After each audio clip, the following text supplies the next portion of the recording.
এক পাহাড় ঘেরা ঘন জঙ্গলে কতগুলো মুনি ঋষি বাস করত, তাদের সঙ্গে অনেকগুলো ব্যাঙ বাস করতো একটা গুহায়। তো একদিন হঠাৎ খুব জঙ্গলে ঝড় বৃষ্টি হলো। ঝড় বৃষ্টিতে পুরো জঙ্গলে জল হয়ে গেল, এমনকি সেই গুহার ভেতরেও জল হয়ে গেল। তো তখন তাদের পক্ষে বাস করা সেখানে অযোগ্য। এবারে জলে তো ব্যাঙগুলো ডুবে যাবেই, ডুবে মরবেই। তখন ঋষিরা কী করলো, ওই গুহা ছেড়ে তারা পাহাড়ের ওপরে উঠতে শুরু করলো, যাতে তাদের প্রাণটা বেঁচে যায়। এবং যাওয়ার আগে ব্যাঙগুলোকে বললো, তোমরা এখানে থাকো, এখানে তোমাদের মৃত্যু ছাড়া আর কোনো গতি নেই। তখন বলছে যে তোমরা তো পারবে না, তোমাদের তো হাত পা নেই, তোমরা কী করে যাবে?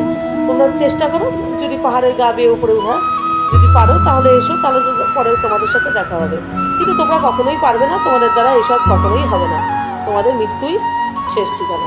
কথা বলে মুনিরা চলে গেল। তাদের মধ্যে সব ব্যাঙগুলো এরকম চেষ্টা করতে লাগলো, খানিক উঠলো আবার পড়ে যাচ্ছে, আবার উঠলো আবার পড়ে যাচ্ছে।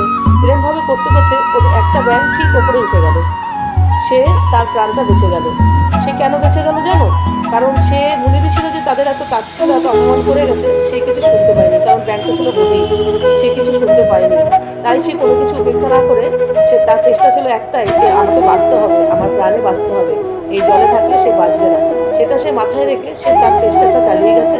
এবং তারপরে সে মুনি ঋষিদের আগে সে পাহাড়ের উপরে উঠে গেছে।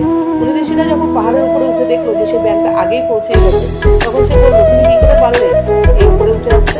তখন বলছে, যদি চেষ্টা থাকে তাহলে সব কাজই করা যায়। তাই আমি আমার প্রাণটা এই রাস্তায় বেঁচে গেলাম। এই গল্পটা থেকে কী শিক্ষা পেলে? এই গল্পটা থেকে একটাই শিক্ষা পেলে, জীবনের লক্ষ্য যদি ঠিক থাকে, আমাদের আশেপাশের মানুষরা আমাদের সবসময়